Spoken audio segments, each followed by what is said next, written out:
Hey, what's up, guys? This is going to be the week 36 recap.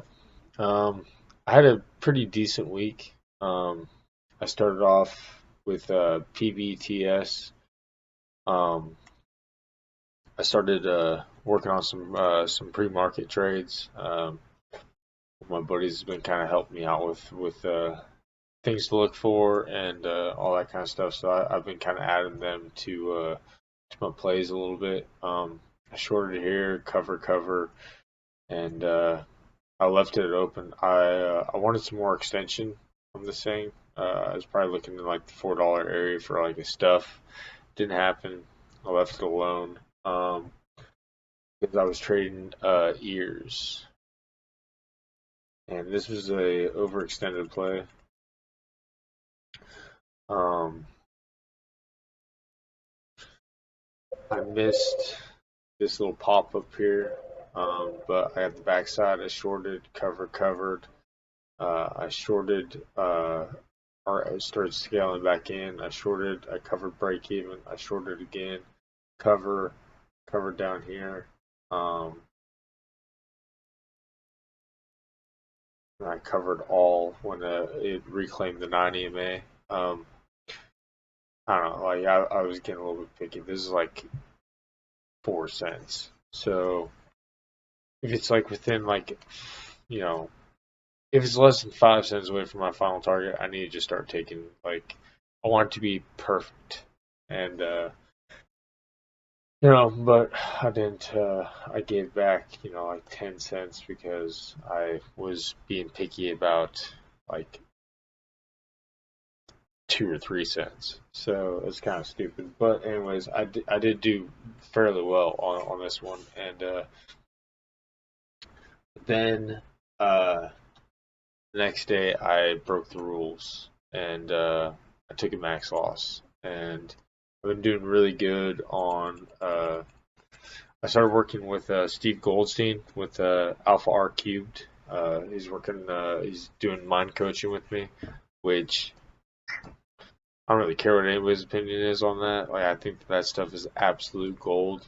Um, you start learning all the technical stuff, and it doesn't matter if you know all the technical stuff. If you don't have like the right mindset, it doesn't matter. Like, you're not going to be able to not going to be able to trade very well. And one thing that he's been working with me on is not trying to make everything back the next day. You have a horrible trade like this one.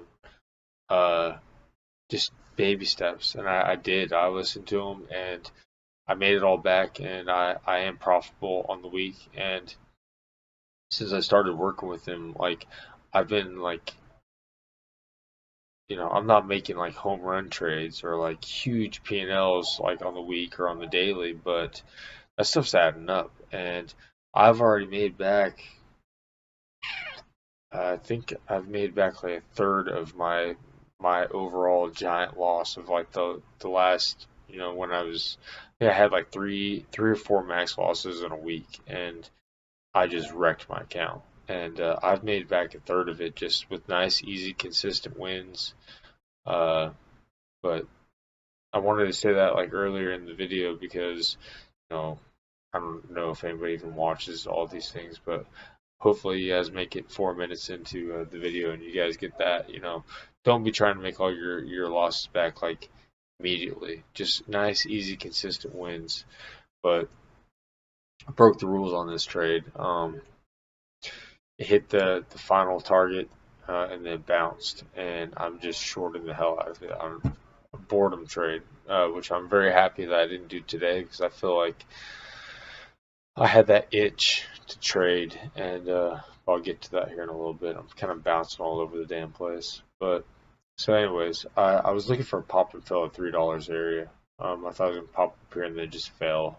It didn't. I shorted, covered, then I just kept shorting the front side. It was just absolutely horrible. I shorted here, small cut, shorted again, small cut, shorted again, small cut, shorted again. Then I finally got like a little win. I was like, all right, now I'm doing good. But it's like that's the thing about trend lines, you start drawing in all this crap.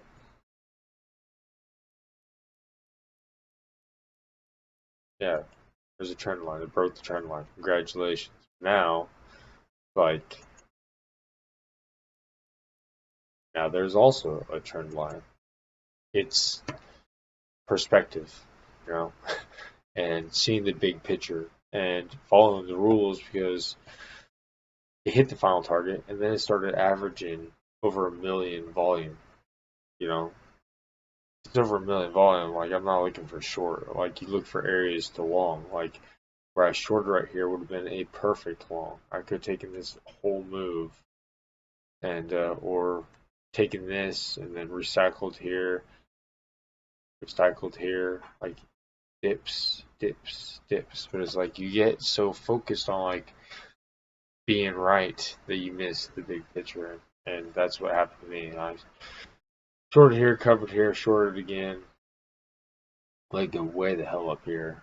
I shorted again a couple cents. I covered and then reshorted immediately, and then covered down here, and then this thing just squeezed on me, and I covered, I shorted, and I got hit my max loss, and I this is absolutely horrible trading. This is probably the worst trade I've taken in a month or so. I mean, this is pretty bad. Like, my mentor, it really was like a kick in the nuts. He's like, like one step forward, four steps backwards, and it kind of made me think about like my coach, like when I was doing kickboxing. I go on these tears and I do really well, and then I would get in the ring and I just couldn't tie my shoes, and I do horrible. And like I feel like that's all mentality because I was exhausted on this day. I shouldn't have traded. I didn't check in with myself. I did my meditation and everything, but like I was just mentally just done, and I should have listened to my body and just walked away, but didn't learn the lesson. So, but the next day I came back and I was like, all right, dude, like you're not gonna make all of it back in one day. Just nice, simple, easy trades, and so I started scaling in. I shorted, covered or cycled again. Went against me quite a ways, and like this is like 15 cents. Like that's kind of iffy, Like I wasn't trading with like huge size, but I cut it off. I saw it stuff, and then I shorted over here when I saw that it couldn't pop over this. I was risking that. Came down here. I covered, shorted, covered down here. Then it opened, covered some more. I recycled full size, covered, and I went back to work. Um, my final target was hit, but I've been trying to like if I get busy at work or it hits 11 or anything like that, like I'm just done because if I stay around, then I overstay my welcome and I end up giving back pretty uh like a lot of my profits. So that's just one of my rules I've been working on. Then on this one yesterday, I traded TAOP. I saw it stuffing right at like a big soak on Bookmap. I shorted, covered. Um, a nice, simple, easy win. This right here was my daily goal. I made my daily goal in literally 10 minutes. In 10 minutes, I made what I'm trying to achieve on the daily. And but then I was pissed because I was doing so dang good on this one, and I I wasn't being greedy. I really wasn't. It was I just got squeezed. So I came up here, it stuffed. I shorted, covered perfectly, perfect risk management. I shorted again. I covered again. I shouldn't have shorted here because this is the third rejection. I should have waited for like a pop, like what my mentor's been talking about. I want to see this pop over VWAP. I want to see it like stalling out, lower volume, short it, and then look for a fade. I got squeezed, and I didn't like this. Would have been a perfect short right here, risking this high, but it is what it is, you know. So I gave back, you know, some of my profits, and I was just kind of. So I had a small green day yesterday, but I'm happy that I was able to walk away. I didn't let my emotions kind of control me. Then today I took this thing in pre-market, uh, and it's looking like it's setting up here for like a potential short opportunity, but I'm not touching this thing. I'm already up decent amount on the day. I'm like giving any of my profits back. It's Friday. I've had a long week. I'm kind of tired. I don't want to mess with it. So, but anyways, I saw it curling on the 9 EMA. I longed it, covered. I longed where I covered, or recycled where I covered. Cover, cover. Um, then I'm screwed up because I actually longed again right over in this area. It, the heck, not doing a very good job on this. So I longed in this area.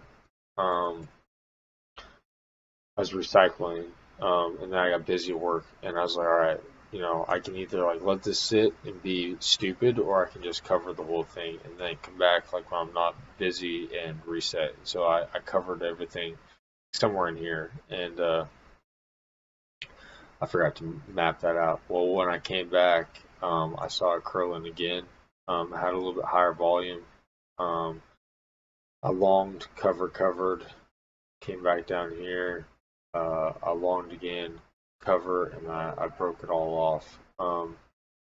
Because it's like before open, I don't want to hold the long going into open. So I missed this beautiful short right here. I had a couple friends that took it, but I was looking for a long because it's micro float and it had a lot of volume in pre-market, but I just you know like right now like if I wanted to risk it, like I would be potentially looking for a short right here, but you know when I take a short looking for you know 50 cents, I don't know, like I'm not. I'm just not gonna screw with it. I'm happy with my day, and I'm profitable on the week. I'm making nice, small, consistent wins, and that's all that matters to me. So, I mean, this thing could easily, it's a micro float. Like I said, it could easily pop above this thing, pop above VWAP, consolidate for a little while, and then push and reclaim the open level and just take off. I mean, this is really the only stock that's doing anything today. So, I mean, all eyes are on this thing, and it's only got, 2 million shares float, still averaging 500,000. Like all it needs to do is get one of these big chat rooms to get behind it, and then it does a short squeeze. And the next thing you know, this thing's just ripping. So I I don't care enough. And like I said, I'm getting cool with just my nice, small, easy, consistent. I got my small win in. It's 10:30 right now. I'm gonna finish up with this, knock out my homework real quick, and then I got the whole weekend to kick back and relax. So, anyways, thanks for watching, and yeah, we'll be back next week.